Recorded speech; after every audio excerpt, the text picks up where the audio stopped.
Olá, pessoal, tudo bem? Estamos chegando a uma nova edição do OceanCast. Hoje vamos falar sobre a formação de uma startup, passo a passo, como validar essa ideia, começando do zero.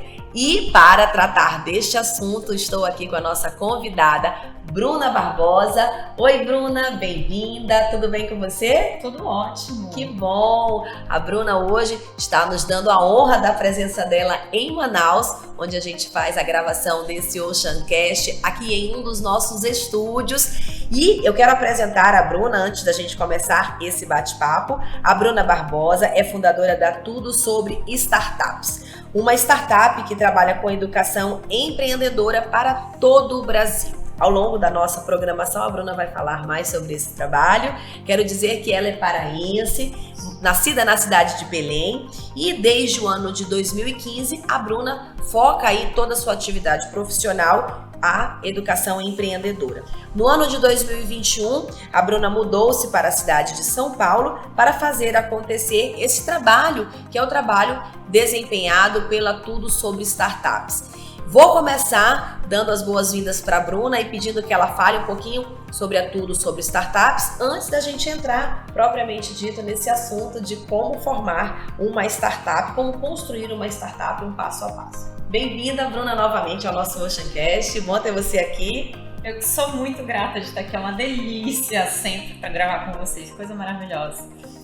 A Tudo Sobre Startups, o que ela é? Ela é basicamente um hub de educação. Então a gente traz esse fundador e o empreendedor também, que quer melhorar a gestão dele, diz, cara, como é que a gente te prepara para inovar? Quais são os passos a passo que você tem que tomar para conseguir criar um negócio que tem sustentabilidade, que ao mesmo tempo tem inovação, tem diferencial, tem uma série de coisas que faz essa empresa ir para frente. E aí a gente tem vários momentos junto com essa pessoa. A gente pode ter tanto o momento do gratuito, que é ele participar de uma aula ao vivo nossa gratuita, ele olhar o blog, ele olhar os conteúdos que a gente tem disponível para ele, como a gente pode ter o momento do acompanhamento dele, de quando ele quer aprofundar em algum assunto, onde ele vai adquirir um curso, ou então ele vai ter realmente a gente olhando 8 semanas para o negócio dele. E a gente é bem jovem, 8 semanas a gente realmente... ele tem que fazer tarefa, a gente corrige, ele entrega aquela correria, mas é uma delícia. É uma mentoria? É uma mentoria, mas a gente chama de acompanhamento por quê? Porque às vezes a mentoria, chega o mentor, fala o que tem que fazer e vai embora. E o que a gente faz não é isso. O que a gente faz é, tem a mentoria, ele tem a entrega vai para a plataforma, ele tem que colocar a entrega antes da próxima mentoria. E aí a próxima mentoria vem em cima daquele contexto. Então, tem coisas às vezes que o empreendedor ele não percebe que está acontecendo, mas que a gente sabe pelo histórico dele. Entendi. E aí a gente começa a trabalhar todas aquelas áreas para conseguir entregar o máximo de resultado possível em 8 semanas. Então, às vezes, o cara ele fala assim, mas 8 semanas, será que eu vou conseguir tudo isso? 8 semanas é uma maratona. Porque passa realmente por todo o processo, fase a fase da empresa, acompanhando cada lado. Então, ele não consegue fugir muito, não. Às vezes ele, não quero olhar para ele, não vale assim, volta aqui. volta, vai olhar e a gente vai resolver para Espera aí que eu vou encontrar aqui o teu eixo para a gente poder chegar lá naquele resultado objetivado, né? Exato. Que legal, que legal. Bruna, hoje a gente quer falar contigo sobre como montar, como construir uma startup. O tema parece estar cada vez mais em alta, há cada vez mais empreendedores e startupeiros querendo ser unicórnios, né? E eu quero ouvir de ti, que é uma mulher empreendedora, que é uma mulher que está ali na luta diária para a construção do seu negócio, das suas ideias, e que vem contribuindo ao longo desses últimos anos com o trabalho de representantes de startups de diversas cidades brasileiras. Então, o que você pode começar falando para a gente sobre essa ideia de como construir uma startup? Quando a gente pensa em construção de uma startup, a primeira coisa que a gente tem que pensar é entender o contexto que essa startup está inserida. Então, tem algumas coisas que você precisa começar por ali. Não é eu acho, não tem que. Tamanho de mercado, quão grande eu posso chegar. Então, eu quero ser unicórnio, quero fazer isso, fazer aquilo. Legal. Mas, se o seu mercado ele tem, por exemplo, 700 milhões só de dinheiro correndo ali, como é que você vai chegar no bilhão? Tem só 700 milhões. Não vai chegar no milhão. Isso te ajuda a pensar muito em monetização também, então às vezes o empreendedor fica, como é que eu vou monetizar? Se você cobrar uma mensalidade de R$10 para um mercado pequeno, talvez você não consiga chegar num tamanho muito grande de monetização, porque são poucas pessoas ali. Mas se esse mercado transaciona muita coisa, você consegue crescer muito mais. Exemplo de quem fez isso: iFood. A gente não tem uma quantidade tão absurda assim de restaurantes no Brasil para cobrar uma mensalidade e você chegar no unicórnio, por exemplo. Mas a gente tem uma quantidade de pratos transacionados nesse restaurante que, se eu cobrar por prato, eu chego num lugar legal. Entendi. Então, entender onde é que está o dinheiro no seu mercado é muito importante. Entender rotinas, influenciadores, pessoas que estão à frente, para você compreender como é que o seu produto se encaixa naquele contexto. É a segunda coisa muito importante. Por que segunda? Porque você tem um tamanho de mercado pequeno, para que você vai entender rotina? Você já sabe que vai ser pequeno, né? Então, você primeiro precisa alinhar essa expectativa, para depois ir mais a fundo, né? Reviu isso, volta para tamanho de mercado. Então, percebi que o meu mercado, quem está mais interessado é um perfil X. Qual é o tamanho para esse perfil em específico, né? Criar um mínimo produto viável a partir daí. Então, já tenho o tamanho, já sei quais são as dores, o que eu preciso construir para aquelas dores, para aquele contexto, para aquela realidade. Fechei o mínimo produto viável. Agora eu vou começar a pensar no quê? Venda. Quais são meus canais de venda? Eu vou falar diretamente com o departamento de uma empresa? Eu consigo vender pela internet? Quais são os prós e contras de cada coisa? Então tem gente que diz assim: eu vou fazer um Instagram.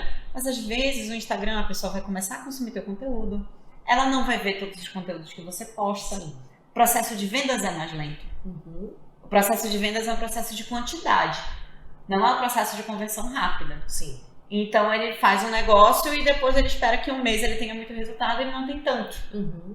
Né? E não considera coisas como investir no anúncio da plataforma, não considera coisas como entender quem entrou naquele site para depois reprocurar aquela pessoa com anúncios. Sim. Então, quando a gente coloca um MVP no mercado, a gente faz o primeiro teste dá certo com alguém de confiança, a gente começa a precisar trazer pujança para o que a gente criou. Gente. E aí, como eu vou começar a vender é muito importante. Tem startup, por exemplo, que é especialista em vender em evento. Vai em evento 2 vezes no ano, mas consegue muitos contratos naquele evento. Muitos contratos com gente qualificada. Tá. Né? E não fica perdendo tempo com conteúdo. Tem startup que percebeu que tem um público muito vasto, trabalha com pequenas empresas, chegar nesse negócio às vezes é lento, é complicado, é chato, deixa eu fazer conteúdo. Tem startup que vai pelos 2 lados. Eu começo conversando com aquela pessoa, depois eu começo a criar conteúdo para ela me relacionar. Já vi startups que venderam muito bem, trabalhando com grupos empresariais, grupo de WhatsApp mesmo, se relaciona com os empresários dali e de vez em quando coloca um conteúdo, cria influência naquele grupo e vende. Olha só. Então, as primeiras vendas, elas sempre têm que ser para o público mais qualificado. Onde o seu público está mais qualificado? Isso é muito importante, para desmistificar que é só rede social. Rede social pode ser um segundo momento. Já consumi boa parte do público qualificado, agora eu quero educar um público novo para conseguir mais contratos. Vou começar a produzir conteúdo, né? Fase 2. E aí chego numa fase 3. Já tenho muita gente desse modelo, agora eu preciso começar a ter um branding mais forte. Então a minha marca tem que ser a principal presença do mercado. Vou começar a olhar para o que a gente está fazendo aqui, podcast. Vou começar a olhar para live e também para a própria revista, jornal, né, ambientes de mídia mais público. Por quê? Porque mesmo que o meu principal público não esteja 100% ali, quando eu saio no jornal, quando eu saio numa revista, quando tem essas coisas, o que o meu cliente entende? Essa pessoa ela é tão autoridade naquele assunto que ela está sendo convidada a falar. Tá. Isso cria na audiência uma referência daquela pessoa, daquela marca, daquele negócio, certo? Isso. Por isso que ajuda tanto no branding. Excelente. Campanha mais inspiracional no lugar de uma campanha pensando em compra especificamente também é branding. Então são momentos de negócio, você tem que entender o que você vai usar para cada momento. Sim. Se você usa a arma errada para o seu momento, você não vai acertar o alvo. Entendi. A gente vê, estando na universidade, Bruna, que essa definição do conceito de startups até mudou. Se há alguns anos a gente tinha uma definição que estava muito ligada a startup ser uma empresa emergente, hoje a gente entende, sim, que ela pode estar relacionada ao conceito a definição de empresa emergente, mas ela tem que, sobretudo, ter um modelo de negócio que seja rentável e escalável. Você pode comentar um pouco sobre isso? Como é que você vê isso na atualidade? É isso mesmo, mas ainda tem algumas místicas sobre o que é escalável.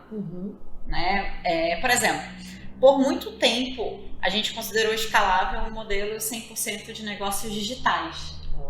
Então, o escalável era inteligência artificial, o escalável era uma rede social, o escalável era um sistema de autogerenciamento, essas coisas todas. E hoje, principalmente pós-Covid, principalmente com alguns fundos especializados chegando, a gente está começando a olhar de novo para aquela startup que ela tem muita tech, mas ela é uma indústria. Então é mais um hardware que vem junto, ou então uma biotech que vem junto. Você não pode considerar, porque no contexto digital, o que é escalabilidade? É a sua receita aumentar muito e os seus custos se manterem mais ou menos, né, padrão, não crescerem do mesmo jeito e você conseguir crescer muito rápido e chegar em lugares muito rápido. E tendo lucro. Tendo lucro. Isso é dependendo do lugar. Tem o que você espera, né? Mas existe uma startup também, que é um segundo modelo, que pode ser um modelo industrial. Como assim? É um modelo que vai ligar com hardware. Então, por exemplo, eu já vi muitas áreas de saúde que tem muita coisa para exame rápido. Exame rápido, você vai ter toda uma inteligência que vai qualificar aquele material biológico que entra, mas você tem um dispositivo para colher o seu sangue, para colher, como já vi casos, sua urina e te dar um diagnóstico dentro daquele dispositivo rápido. Se eu tenho um dispositivo, eu tenho um processo industrial de hardware. Tenho uma coisa física que eu preciso construir. Então, mesmo que exista toda uma inteligência por trás que faça essa análise de dados, essa startup ela é uma startup física. Ela vai ter uma carinha financeira, muito mais de uma indústria do que de um negócio digital, que o custo é pequenininho. Uma startup dessa para rodar começa com o custo lá em cima, né? Para você ter os dispositivos e tudo. No caso dessa startup que você fala, o que seria o MVP dessa startup? Essa startup pode ter como MVP um primeiro dispositivo com teste. Né? Então começa com um teste em laboratório para garantir que biologicamente está ok, né? E que cientificamente está ok. E depois vai para um teste em casa para a pessoa fazer sozinha, confirma e começa a produzir unidade.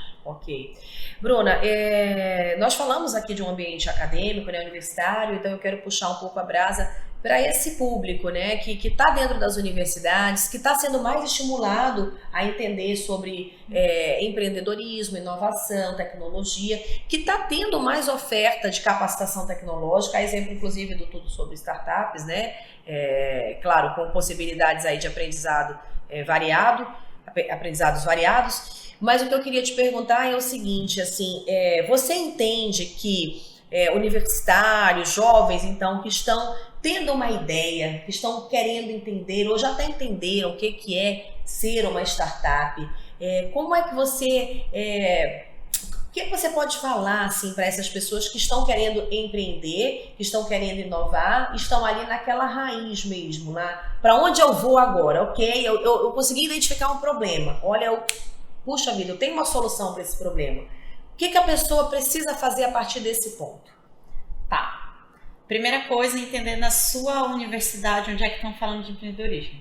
Então aqui a gente tem o Oceans para falar de empreendedorismo, né? Para estar junto, tem incubadora, tem coisa acontecendo. Então, toda universidade geralmente tem uma incubadora.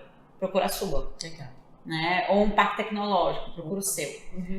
Mas tem um segundo ponto que quando isso vem da pesquisa e depende de um laboratório, é interessante entender a visão do coordenador daquele laboratório com relação à patente e tecnologia. Porque aquele estudo vai sair de lá e vai virar uma empresa. Então você precisa ter muita clareza de quais são essas condicionantes e tudo mais. A gente teve um marco legal das startups, entender se a sua universidade está alinhada com esse marco legal, o que ela consegue te entregar, se essa pesquisa continuar acontecendo lá. Se tiver algum impasse, onde você vai continuar produzindo essa pesquisa.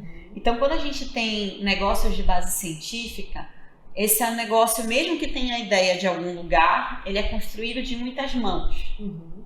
Então, é interessante você entender onde você está, quais são as condicionais para esse projeto acontecer, com quem que você está lidando, como é que aquilo vai funcionar. Legal. E que outros assuntos você acha que essas pessoas precisam buscar aprender? Nós falávamos em outra oportunidade, por exemplo, da tua experiência como empreendedora e do primeiro contato que você teve com Design Thinking, entendendo que aquilo poderia te ajudar a validar, inclusive, o teu modelo de negócio, né? Então, você pode contar um pouquinho pra gente como foi essa tua experiência e também continuando a dar essa oportunidade de reflexão para quem está nesse momento ali de querer montar a startup? Legal. Quando eu comecei isso, eu trabalhava com comunidades amazônicas e a gente precisava educar elas para a independência financeira, só que elas não eram alfabetizadas. Então, foi todo um processo de como é que eu ensino as pessoas um planejamento, sendo que essas pessoas não têm as habilidades que elas precisam para colocar no papel e planejar. Eu disse, isso é um problema complexo. Um dia apareceu um anúncio do tipo, Design Thinking resolve problemas complexos, como precisa aprender esse negócio. E comecei a procurar.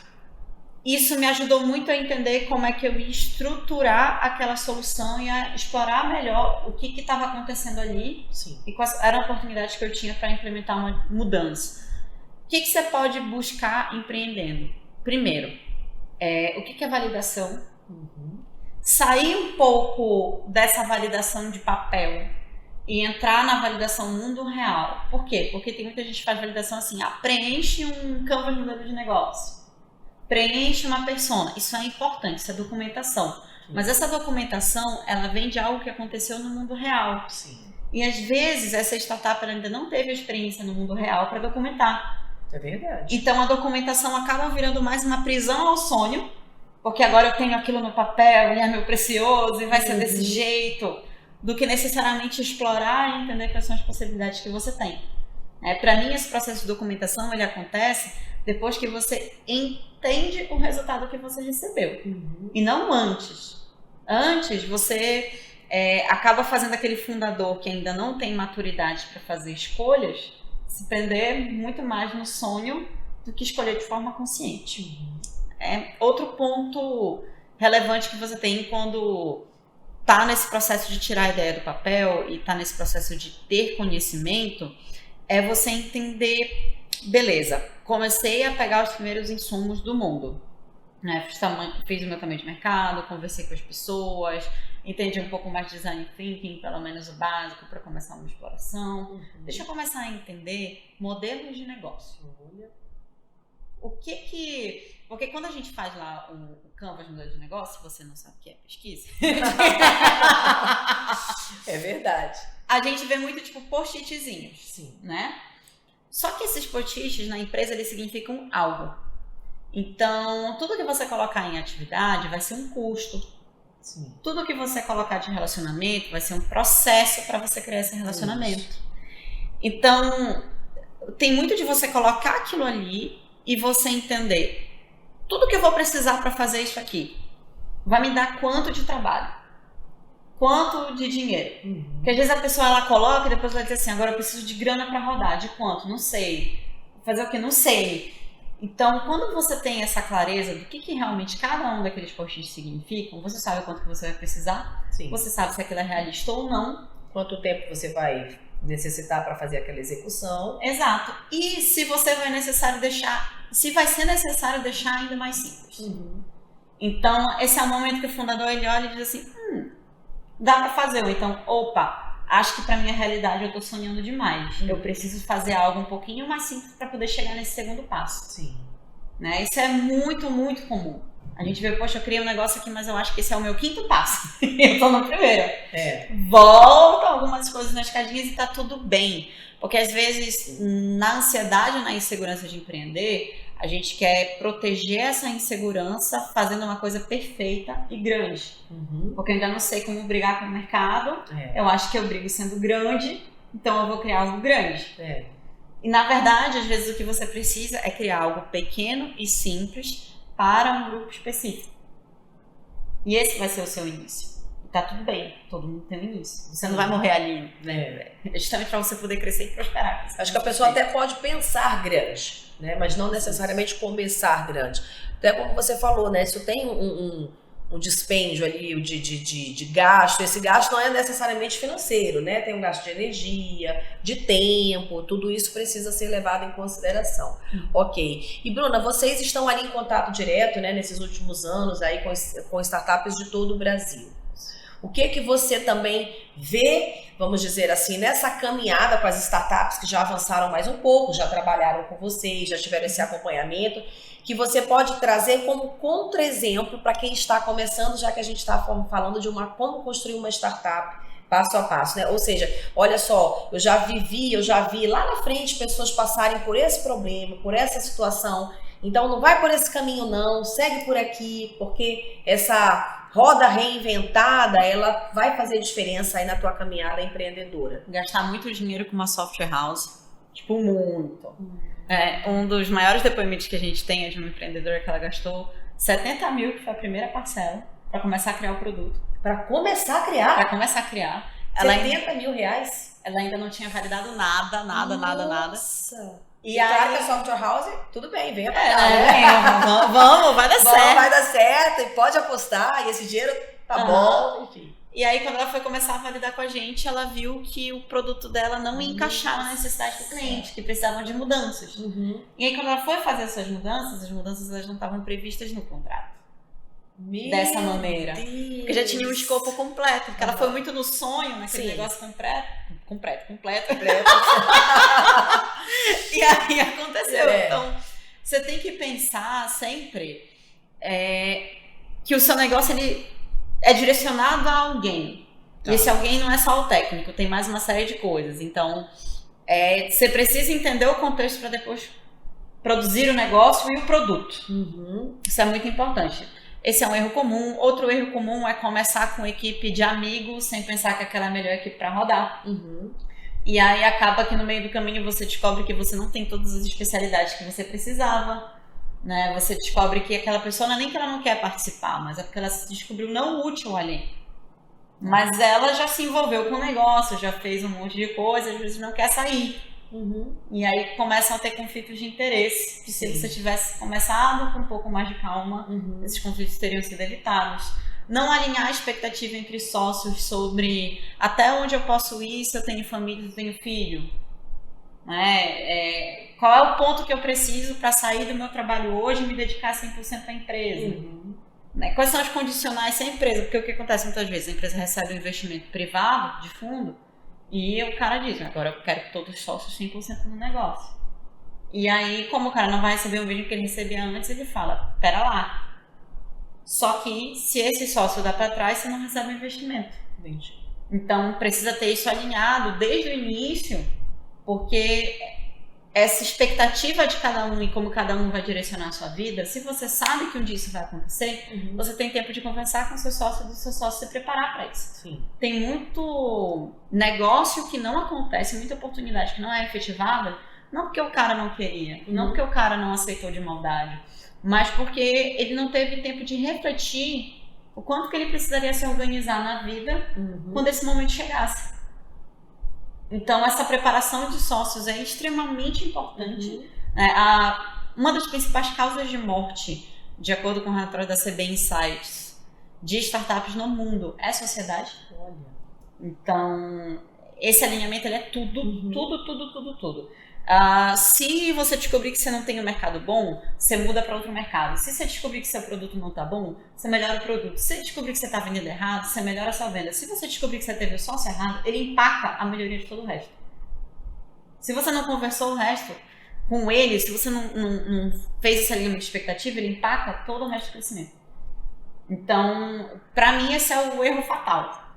Não observar sociedade. Outro erro fatal, querer começar a vender produzindo conteúdo sem entender que existem formas mais rápidas de ganhar caixa. Por quê? Porque o conteúdo ele gera no fundador aquela sensação de eu estou sendo visto. Né? O like, eu tenho uma audiência, ou eu sou lembrado. Pode causar até uma falsa ilusão de que ele está fortalecendo essa marca dele, né? Isso. E às vezes a audiência dele não é todo mundo que compra, ele não tá indo pro nicho certo, então as pessoas acham legal, e na hora da oferta não acontece muita coisa. Sim. Chamou as pessoas erradas para dentro. Então, às vezes, você ter uma primeira venda, eu sou muito a favor disso, das primeiras vendas elas serem mais próximas do seu cliente. Chegar a conversar, propor, vender. Por quê? Porque isso talvez não te dê 500 vendas de uma vez. Mas isso vai te ajudar a entender quem é aquele cara que está comprando. Sim. E isso depois vira um anúncio, vira um conteúdo, não técnico, mas voltado à realidade daquela pessoa. Sim. Legal, legal. Bruna, eu queria voltar um pouquinho aqui, você falava da história dos sócios e tudo, né, do alerta que você trouxe. Eu me lembrei também de um outro assunto que considero bastante relevante, que é a formação de times. Hoje, a gente até já conversou sobre isso em outras oportunidades, não é uma facilidade formação de times nas mais distintas áreas aí de atuação de mercado de trabalho. Se você conhece, até deixa aí o comentário, fala pra gente, porque a gente está querendo saber onde é que tá fácil formar time. Mas o que, na tua opinião, também precisa ser levado em consideração na hora da formação da startup? Passando por, a partir de quando eu já tenho que ter meu time? Quem é o mínimo time viável? Dá pra gente falar um pouquinho disso? Dá. O mínimo time viável, ele vai variar muito de negócio para negócio. Então, quando eu estou no processo ainda de entender as dores, do mais tamanho de mercado, eu posso ser o meu time. A partir do momento que eu vou fazer um mínimo produto viável, tem produtos que eu consigo fazer com ferramentas de no-code, grava esse nome e pesquisa depois, onde você não precisa de um programador para começar a criar, né, o seu produto. Isso é bom. Isso é muito bom. Você não vai ficar com aquilo daquele jeito para sempre, você vai começar daquele jeito, entendeu? Isso, exatamente. E aí, depois você ir trazendo outras pessoas. Agora, até o exemplo que eu te dei da startup científica, a startup científica ela vai precisar de um time melhor formatado desde o início, porque não tem no-code para um dispositivo. Então, você vai precisar ou encontrar alguém que faça, pagar para essa pessoa a parte, ou trazer essa pessoa para dentro da equipe. Sim. Então, o mínimo time viável, ele vai muito de qual é o mínimo que o negócio precisa para existir. E a partir daí começa essa preparação de time. O outro ponto é quando você cresce um pouquinho e já vem as primeiras contratações. Por quê? Startup geralmente não tem dinheiro para dar aquele pagamento igual do mercado. Sim. Demora um pouquinho. Então, e às vezes eles dizem assim, poxa, eu quero alguém que seja sênior na minha empresa. Você não vai ter dinheiro para entregar essa pessoa. Existem algumas opções. Né? Se você quiser trazer esse sênior como um advisor, você pode trazer, ele vai ter uma participação na sua empresa. Se você quiser trazer esse sênior pagando uma parcela de contrato e depois dando o que a gente chama de stock options, que é a possibilidade dele comprar ações dessa empresa depois, ter ações dessa empresa depois, pode sim fazer isso. Mesmo assim é difícil encontrar alguém que tope, então caso você não encontre, a outra opção é você estar preparado para. Eu vou ter mentores, eu vou ter investidores, eu vou ter advisors que vão me ajudar a tomar decisão. Eu vou ter um time que vai me ajudar a operar nesse início, porque eu não tenho ainda condições de contratar alguém que seja pensante no nível acima de mercado. Né? Então, o que eu vou fazer? Eu vou entender que eu vou contratar essa pessoa talvez nos níveis a menos daquilo que eu preciso, mas eu tenho que preparar um onboarding correto para ela. É verdade. Para ela entender o que é a empresa, o que ela vai precisar, como é que esse trabalho vai ser avaliado, qual é a entrega que eu espero. Isso eu vou discutir com meus mentores da área, para entender o que aquela pessoa tem que entregar.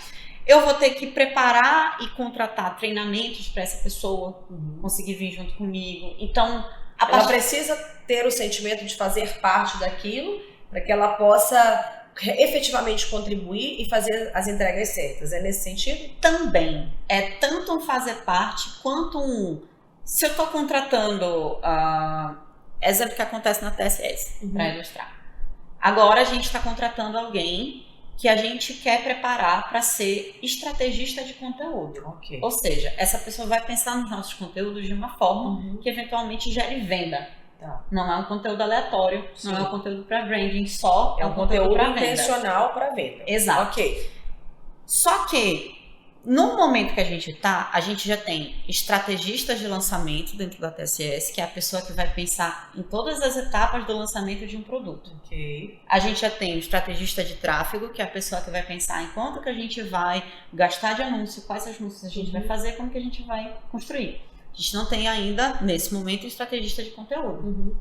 Mas eu pesquisei no mercado e as propostas que vieram de estrategistas formados não foram interessantes para mim. Gente que já tinha muita experiência. Eu disse assim, não tá legal, não encaixa 100% no mercado de startups, tem alguma variação do jeito que a gente quer fazer. Então, o que eu tô fazendo agora?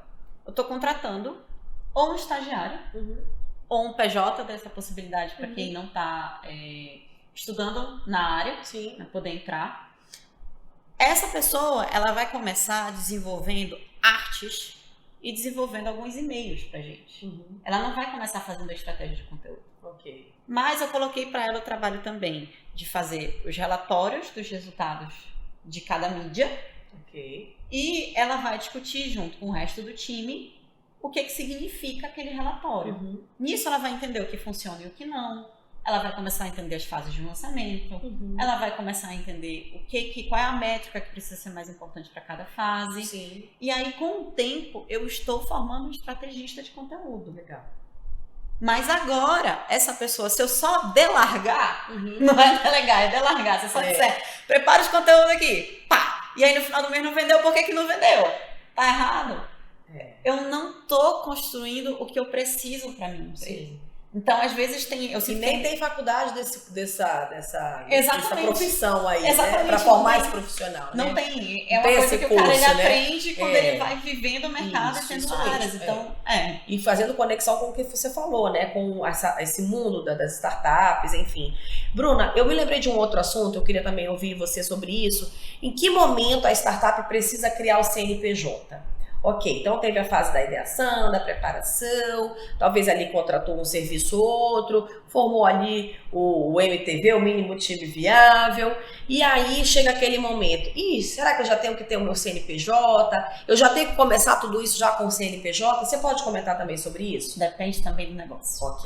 Por quê? Se eu tenho um negócio como Industry Care, procura, startup de um grande amigo meu, o Wagner, ele vende para grandes indústrias. Você não consegue fazer o que a grande indústria faz para um processo de contratação de startup, que geralmente é uma POC, uma prova de conceito, para ver se aquele produto se enquadra, se você não tem um CNPJ. Então, essa startup, ela nasce com o CNPJ grudado nela, porque senão ela não consegue validar. Agora, se você tem uma startup que vai fazer alguma venda online, né? Vai ser uma startup de troca de parceiros com roupas, ou então um novo iFood da vida, alguma coisa assim. Você pode começar uma validação sem CNPJ, se as suas empresas parceiras assim estiverem bem e permitirem. Entende? Então, essa necessidade de CNPJ, ela depende muito de qual mercado você está atuando, qual o nível de regulação desse mercado, qual o nível de proteção jurídica que você tem que ter numa troca, como é que vai funcionar esse processo. Então, vale a pena conhecer um pouquinho e entender quais são os tipos de risco que você está disposto a pegar. Se você conversar com qualquer pessoa do direito, ele vai dizer que começa com CNPJ. Se você conversar com uma pessoa de negócio, que você está falando agora, você vai dizer, depende. Então, depende. E atenção, realmente, porque isso pode ser um problema, dependendo, como ela falou, do negócio, se já começar com ou se já começar sem. Então, é entender mesmo. A pessoa de negócios é muito importante para essa pessoa que deseja ter a sua startup, não é? Sim. Eu não vou dizer o mais importante, porque o negócio de tecnologia depende de muitas coisas, né? Então, mas pelo menos ter alguém para direcionar a nível de negócios e alguém para direcionar a nível de tech que esteja ou que já esteve desenvolvendo o negócio é muito importante. Porque se você pega um cara de tech que não tem a experiência de mercado, ele não vai ter as manhas. Então, se você quer fazer disso um negócio, é interessante ter essa troca de alguma forma. Mas 2 mentores essenciais. Dependendo do seu tipo de negócio, os mentores são importantes. Então, por exemplo, eu quero produzir uma inteligência artificial que o resultado que ela der pode ser um risco enorme para um cliente se ela falhar. É interessante ter ali alguém bom de jurídico perto. Tá. O meu negócio, ele tá numa área cinza. O que é uma área cinza? É uma área que ainda não tem lei definida. Como foi o caso do Uber, por exemplo. Se o Uber vem no Brasil, ou se tem alguma fintech com alguma coisa ainda indefinida vindo no Brasil, seu negócio é interessante que comece com jurídico. Por quê? Porque é o tipo de negócio que ele diz assim, tô no cinza, beleza. Mas a regulamentação, qualquer chutinho, ela te joga pra ilegalidade. Então, você ter alguém bom de imprensa, você ter alguém bom de jurídico, você saber o que fazer para lidar com esses conflitos de interesse que você vai gerar entre diferentes pessoas que estão ali naquele mercado, é importantíssimo para esse negócio conseguir crescer. Sim. Cada negócio é um negócio. Se você tá um negócio do dia a dia, você não precisa de nada disso. Você precisa meter um MVP no mercado e rodar. É a história do filho. Você só sabe com a cor do cabelo dele, a cor do olho na hora que ele nasce. Exatamente, é isso Você aí. falava a história do filho, né? É isso aí. Tem que botar colocar essa vida pra fora. Exato. Pra ele começar a pulsar. Legal, legal. Bruna, a gente tá quase já se encaminhando ali pro nosso encerramento. Eu gostaria que você trouxesse aqui para a nossa audiência o que você não pode deixar de falar, considerando essa temática principal, de como construir a sua startup do zero. Você já passou por tantos momentos, né? Inclusive você mesma, na sua experiência profissional particular, mas também em contato com outras grandes ideias, outras nem tanto. Então, o que você, por favor, não pode deixar de falar aqui pra gente contribuir realmente com quem se interessou com esse programa, com quem se interessou com essa temática que a gente está tratando aqui hoje? Bota pra rodar. Use a sua ansiedade para começar, mas não acredite que todo o processo é imediatista. Tem uma frase muito legal que eu não sei de quem é, que é seja ansioso, ensine você mesmo a ser impaciente se você quer as coisas feitas. Então, por um lado, isso é muito importante para você começar. Por outro lado, você está aqui realizando tudo, mas você tem que ter alguém que te dê a visão de longo prazo. Porque trabalhar com startup, apesar da gente ter muita cultura do MVP, quando a gente chega na parte de investimento, time, tudo isso tem que ser pensado no longo prazo. Porque isso é que vai permitir os teus aportes de dinheiro e o teu crescimento ao longo do tempo. Então, esse equilíbrio é a base do teu sucesso. Você não vai ter todas as respostas e tá tudo bem. E é por isso que você tem que se relacionar com pessoas com quem você possa trocar ideia para te ajudar a encontrar essas respostas. Negócio não se faz sozinho, negócio não se faz com teimosia. Legal. Eu lembrei agora de uma outra frase que eu gosto muito, que é leve os seus olhos para passear. Você falava da relevância de encontrar pessoas como você ou na sua frente um tempo atrás, né? Então, por exemplo, em São Paulo, a Bruna comentou conosco desses encontros que acontecem ali com pessoas que estão no ecossistema, né, das startups, e de como isso é relevante. Porque ali você tem o quê? Trocas, aprendizados, considerando experiências exitosas e não exitosas também, né? Exato, exato. Repertório é muito importante. Legal, muito bom. Bom, então é isso, a gente está chegando ao final desse OceanCast de hoje. Falamos um pouquinho sobre essa temática de como construir sua startup, um passo a passo. O tema não se esgota, né, Bruna, por aqui, é um tema vasto, mas olha, vocês continuam acompanhando o Ocean e todas as suas programações, atividades, conteúdos dentro dos nossos perfis nas redes sociais e também no nosso site, oceanbrasil.com. A Bruna também tem aí uma oferta de conteúdo muito positivo. Pode falar um pouco aí também sobre os perfis de vocês, Bruna, para que as pessoas possam conferir? Segue a gente na @tudo sobre startups no Instagram, Tudo sobre Startups no YouTube. Tem live de aula toda terça-feira, 19 horas. E acompanha lá o www.tudosobrestartups.com. As aulas são com temas variados e de interesse de quem está no mundo dos negócios, nas startups, em todo o Brasil. Não é isso, Bruna? Não está fechado em nenhuma região brasileira não, né? Todo o Brasil. Todo o Brasil. Então, bora aprender? Tá aí, fica aí um monte de dica para vocês. De novo, o assunto não tá esgotado. São só insights que vocês podem ter a partir desse programa e outros também que estarão no ar em breve. Eu me despeço por aqui. Super agradeço a audiência que vocês trouxeram para o OceanCast de novo e quero convidá-los para a próxima edição do programa. Até breve. Tchau, até a próxima!